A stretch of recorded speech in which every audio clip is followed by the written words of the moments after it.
Isabel Mega, volta aqui, por favor, novamente. A quantas anda esse código de conduta? Se isso tem a expectativa de sair do papel, se vai parecer uma coisa meio professoral, olha, diante dos últimos acontecimentos, é melhor termos um código de conduta. Como é que fica isso? Que, inclusive, integrantes da sociedade civil, neste fim de semana, expuseram uma assinatura, uma petição online. Eles divulgaram um manifesto coletivo em defesa para que seja feito esse código de conduta. Qual a chance, Isabel? A quantas anda, Elisa? Não anda, né? Por enquanto não anda. E o próprio ministro Fachin, presidente do Supremo Tribunal Federal, ele deu um pouco dessa temperatura em entrevistas recentes que ele deu a jornais impressos. Por que a gente é tão contundente em falar que não anda? Porque o próprio ministro ressalta nessas conversas que a maioria hoje do Supremo Tribunal Federal entende que talvez não haja timing para você fazer uma aprovação nesse sentido de um código de conduta.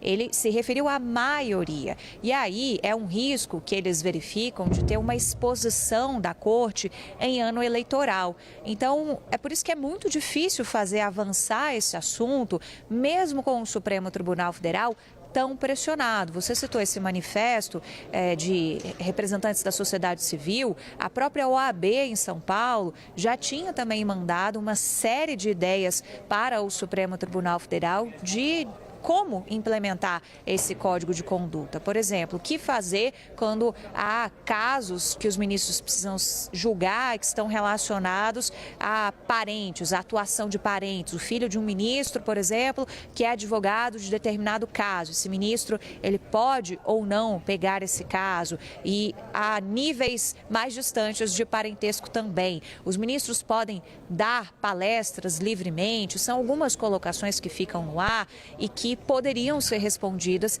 a partir da formatação desse código de conduta no Supremo Tribunal Federal. O ministro Fachin, ele quer tocar essa ideia adiante, ele tem dado todas as sinalizações públicas nesse sentido, mas por enquanto ele não tem apoio na corte sobre o momento adequado. Ele diz ter apoio na corte de que é preciso fazer algo, que a maioria entende que é necessário, mas o problema é o timing político. Então, esse é mais um ponto que deve pressionar muito o Supremo Tribunal Federal ao longo de todo esse ano de 2026, até sair algo que possa dar algum tipo de resposta diante de todas as suspeitas que são levantadas, principalmente em relação ao caso Master, as atuações do ministro Dias Toffoli, ao fato da esposa do ministro Alexandre de Moraes também ter uma atuação como advogada no caso Master e por aí vai. São as duas situações que deram esse gatilho maior para que o Supremo Tribunal Federal começasse a se debruçar sobre esse assunto, mas ainda sem qualquer indicativo de que vai ter andamento, de que eles vão conseguir chegar a um acordo para aprovar esse código de conduta, esse código que vai disciplinar questões éticas também dos ministros do Supremo Tribunal Federal. Então, esse é um fator que deve nortear muito essas discussões.